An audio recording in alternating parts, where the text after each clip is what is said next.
خوتي غداتي صباح الخير عليكم اهلا وسهلا مرحبا بكم يا جماعة الخير ازول في اللون والسلام عليكم. J'espère que vous allez bien, j'espère que vous vous portez bien. Je voudrais terminer ce mois de juillet 2023 parce que nous sommes le 31 juillet 2023 par une problématique qui m'a toujours été posée. Elle revient à chaque fois dans les commentaires, dans les propositions de sujets ou là, dans les discussions que nous avons avec nos abonnés, avec les Algériens de lambda ou là même avec les étrangers amis de l'Algérie et qui sympathisent avec l'Algérie, qui aiment l'Algérie ou qui s'intéressent à l'Algérie. C'est la question qui revient à chaque fois. Pourquoi les Algériens et les Algériens ne se révoltent plus? Qu'est-ce qui s'est passé? Où est parti cet esprit de révolte pacifique, encore une fois, ou peu importe, en tout cas, où est parti cet esprit de révolte qui avait animé les 13 millions d'Algériennes et d'Algériens en 2019? Pourquoi le Hirak s'est arrêté d'un coup, alors que la répression n'a pas été terrible? Il n'y a pas eu de mort en Algérie. Le Hirak, mis à part les éborgnés de Kabylie en décembre 2019, et la mort de 2 personnes, notamment pour des bousculades, apparemment, d'après en tout cas nos recherches, il n'y a pas eu plus que 2 morts pendant tous les événements du Hirak. Et lorsque le Hirak avait retenté de revenir en février 2021, de février 2021 jusqu'à fin mai 2021, la dernière date des tentatives d'organiser des marches populaires, il n'y avait pas une grande répression. Il y avait des violences policières, il y avait des arrestations, il y a quelques cas de torture, mais ça reste l'Algérie, n'est pas le Soudan, n'est pas l'Égypte. Le régime algérien n'a pas tué, n'a pas tiré à des balles réelles, n'a pas torturé massivement. Il n'y a pas eu des dizaines de morts, des centaines de morts, comme on a pu le voir en Syrie, en Libye, ou là, bon, la Libye c'est une guerre civile, notamment en Syrie, ou là au Soudan, lorsqu'il y a eu le printemps soudanais, ou là en Égypte, lorsqu'il y a eu une persécution meurtrière pour empêcher que les partisans des frères musulmans se révoltent contre le coup d'État mené en 2013-2014 par Sisi. ما صارتش يعني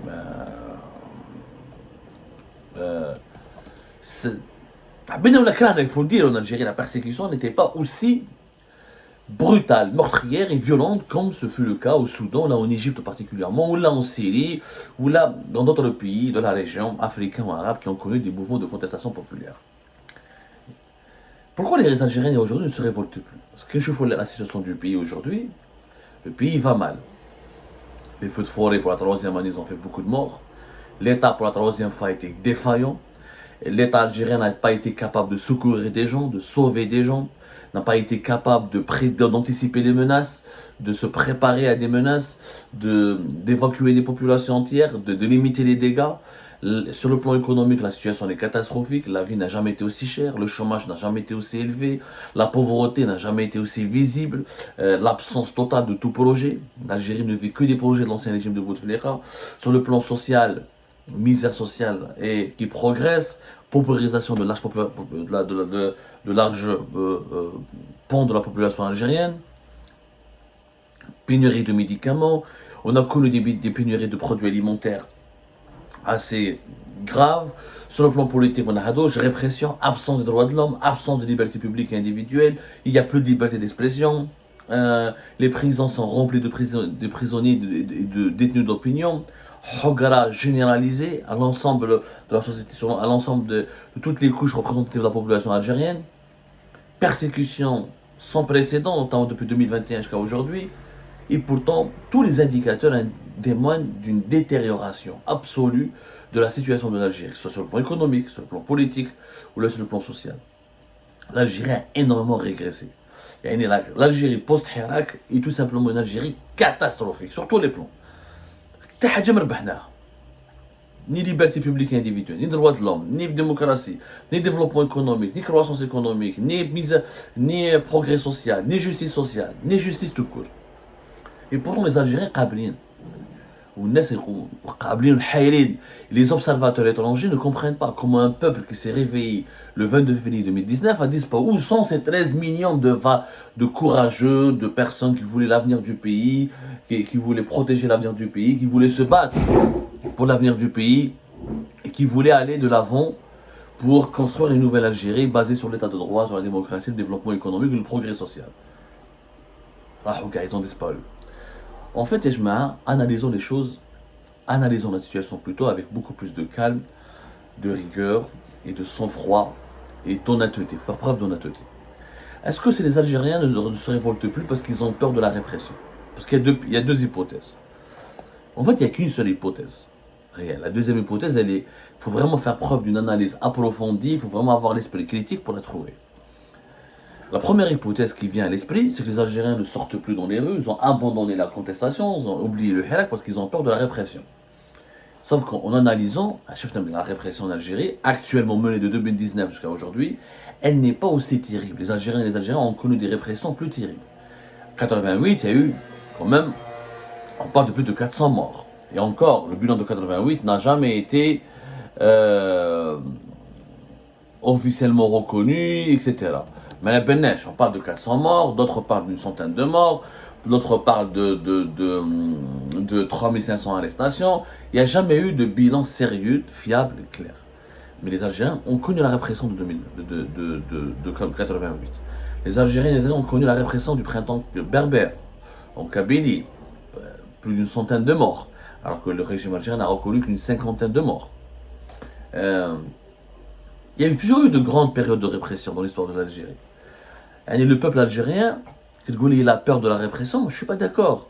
Parce qu'il a déjà connu, la prison, c'est pas quelque chose d'étrange, c'est pas une notion, c'est pas une réalité étrangère à la population algérienne. Des détenus politiques, il y en a toujours eu en Algérie, avant, pendant la période de Bouteflika, avant. L'Algérie a connu la décennie noire. C'est quand même une épreuve la plus traumatisante, avec un bilan qui n'a jamais été aussi établi de façon rigoureuse, de façon scientifique, de façon objective. On parle de 200 000 morts, alors que certains anciens hauts responsables de l'armée parlent, eux, de uniquement 90 000 morts. Donc, malgré l'absence de données, il y a aussi des faits. Les faits, c'est que les Algériens et les Algériens ont connu des violences, ont connu des grandes périodes de persécution et de répression. Et ils ne se sont jamais arrêtés de militer ou de réclamer leurs droits et de réclamer le changement. Pourquoi maintenant, alors qu'au moment où il n'y a pas de mort, depuis le Hirak, il n'y a pas eu de mort. Un mort, une personne assassinée. À l'exception de bousculades, des éborgnés de Kabylie, de quelques cas de torture, comme j'ai dit au début, il y a eu des morts en prison. Hakim de Bézi, il est mort. Fkhardin, même si son sort n'est pas lié au Hirak, il est mort dans le cadre le 28 mai 2019 en détention à cause de ces mauvaises conditions de détention. Donc, c'est quand même de la torture. Mais on va dire Kamel Fkhardin, le Hakim de Bézi. Les mêmes. D'autres morts, avec des anonymes, en tout cas, il n'y a pas eu une persécution meurtrière. Le régime algérien n'a pas recouru, pour étouffer le Hirak, n'a pas recouru à des tueries de masse. Il n'a pas tué des dizaines de personnes, il n'a pas tiré sur la foule, il n'a pas envoyé des chars pour écraser la foule. Ça n'a pas été le cas. C'est pas l'Égypte, c'est pas le Soudan, ça n'a pas été la Syrie. Alors pourquoi on croit que la répression fait peur aux Algériens et aux... En fait, on utilise cet argument parce qu'au fond de nous, les Algériens et les Algériens ont du mal à reconnaître une vérité. Et c'est cette vérité qui nous emmène vers la deuxième hypothèse et qui est la véritable hypothèse qui explique pourquoi les Algériens et les Algériens ne se révoltent plus. Les Algériens, en fait, on ne se révolte plus parce qu'on ne sait pas pourquoi on va se révolter. C'est l'échec du Hirak, le grand échec, la désillusion terrible du Hirak. C'est elle qui a totalement paralysé les Algériens et les Algériens. Elle les a anesthésiés. Avec le grand espoir, les chefners, le grand espoir qui est né après février 2019 et qui a duré jusqu'à 2020, la pandémie de la Covid, le retour du grand espoir en février 2021, quand on a vu des foules entières, c'est la première fois dans l'histoire du pays qu'on a vu 13 millions de personnes dans les rues, à travers toutes les régions du pays. Parce qu'on parle avant, on avait l'habitude de voir des mouvements de révolte dans les wilayas comme dans les wilayas Tizi Ouzou, ou la Bulle à la Kabylie, ou là des grands mouvements de foule à Alger, ou là des révoltes localisées. On n'a jamais eu un mouvement national qui réclame la même chose, à savoir le changement. Avec des mots différents, avec un vocabulaire différent, avec des sensibilités différentes, mais tout le monde voulait le changement durant le Hirak. C'était ça la beauté et la force de ce mouvement national, toutes les régions du pays, toutes les couches de la société algérienne, toutes les composants de la société algérienne avec la même revendication, le changement. Mais l'illusion est devenue une désillusion, l'espoir est devenu une grande déception. Et le grand espoir est devenu une grande désillusion. Oualèche, parce que le Hirak n'a abouti à rien. Et c'est pour ça qu'aujourd'hui les Algériens et les Algériens n'ont pas peur de la répression, ils n'ont pas peur de la prison. الشعب الجزائري ما يخافش. الشعب الجزائري موالف بالحباس وموالف بالموت وموالف بلي ساكريفيس وموالف بالميزيريا. C'est pas la peur, c'est la grande désillusion. C'est-à-dire, Pourquoi on va se révolter encore une fois? On a des jeunes Algériens qui viennent ici en France, au Haraga, ou là quand je parle à des membres de la famille, ou là je parle avec mes sourds, je parle continuellement à mon peuple. Et j'ai des connaissances dans toutes les wilayas du pays, grâce à mon carnet d'adresse et à mon expérience de journaliste. C'est toujours la même rengaine qui revient, la profonde déception. Oui, mais on va faire quoi, Abdou? Revenir vers le Hirak, pourquoi? Le Hirak nous a déçus. Pourquoi il nous a déçus? Parce qu'il n'a mené à rien. On est sorti plusieurs vendredis, on a fait de belles démonstrations de foule, de force, de belles revendications, de beaux slogans, mais il n'y a eu rien.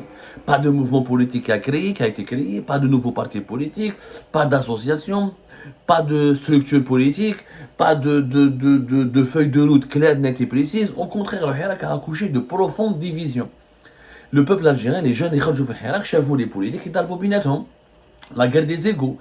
Les anciens islamistes à l'étranger voulaient s'approprier le prestige et la popularité et le leadership du Hirak. D'autres, les anciens démocrates, ne voulaient pas travailler avec tous les opposants, prétextant que certains opposants sont des islamistes, d'anciens criminels et des gens sales avec lesquels on ne peut pas travailler. L'absence de consensus entre les politiques en Algérie, notamment au sein de l'opposition algérienne, a dégoûté les Algériens et les Algériennes qui ont vu que le mouvement n'a mené à rien. Parce que pourquoi, quand on demande le changement, on veut des choses concrètes. On veut une justice indépendante, on veut une croissance économique, on veut moins de chômage, on veut du boulot, on veut avoir une voiture, avoir un logement.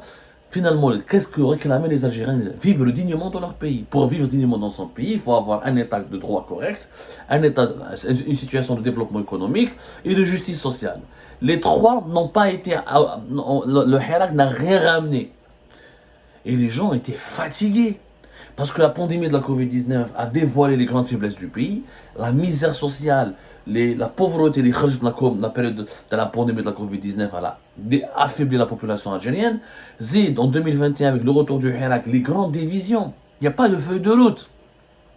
واحد يقول لك il faut manifester pour le plaisir de manifester, واحد il sait pas ce que c'est, est-ce qu'il est pour une république ou là pour un système fédéral ou un système ou là une république ou là une république centralisée, واحد يقول لك une assemblée constituante, mais l'autre يقول لك non, il faut exclure tout le monde, il faut laisser que les islamistes et les anciens dans les années 90 et les démocrates et les francophones, ce sont des traîtres des anciens alliés du régime, واحد يقول لك انت عبلة, واحد يقول لك انت عنتر.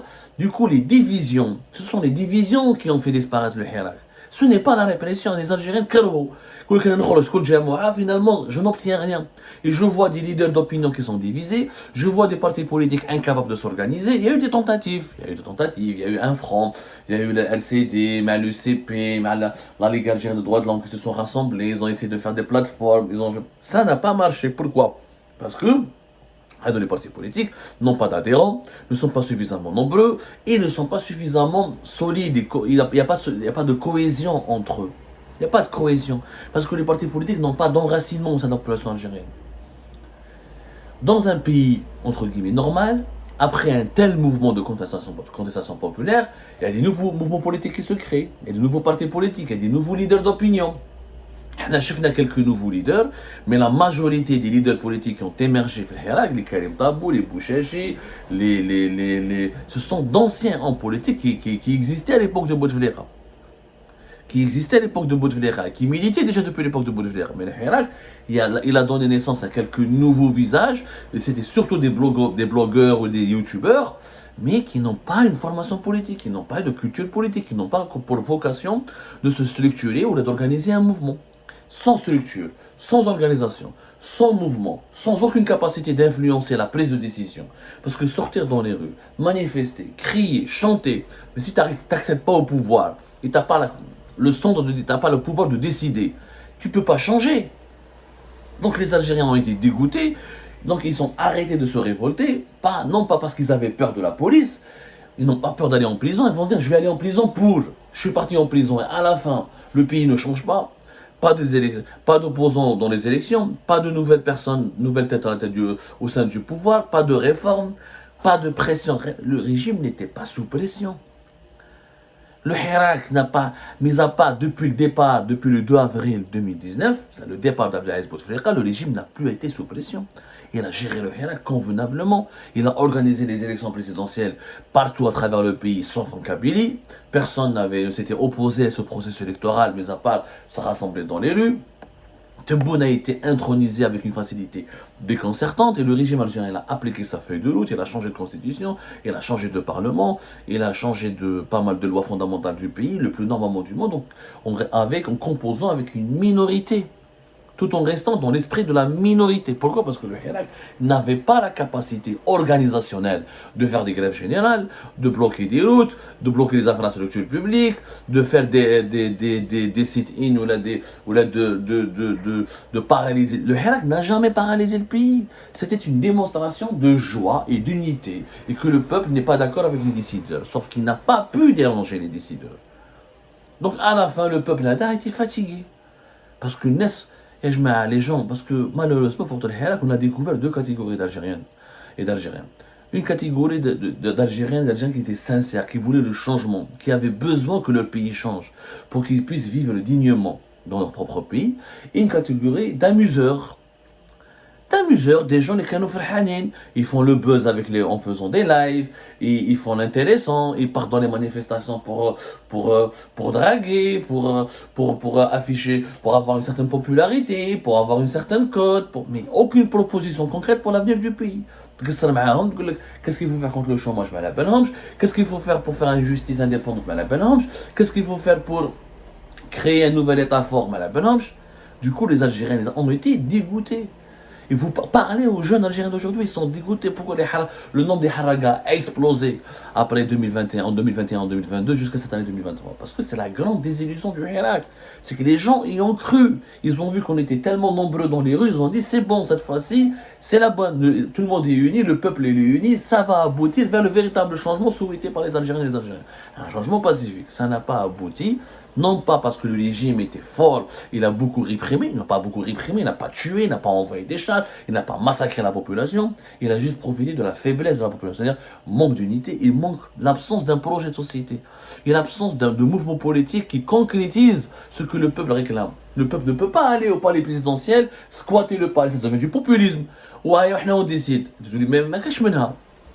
Pour que les revendications du peuple se concrétisent, il fallait qu'il y ait un mouvement politique représentatif. Ça n'a pas été le cas. Parce qu'on n'a pas pu accoucher de cette belle révolution, cette belle révolte qui a été le Hirak. Pour moi, ce n'est pas une révolution, ce n'est qu'une révolte. N'a pas pu accoucher d'une prise de conscience politique avec un projet de militantisme politique concret et sérieux pour l'écriture d'un projet de société ou là d'une feuille de route, qui aurait pu faire pression réellement sur le pouvoir et aller vers un changement. C'est ça, malheureusement, pour moi, la seule explication qui pourrait nous aider à comprendre pourquoi aujourd'hui les Algériennes et les Algériens ne veulent pas se révolter.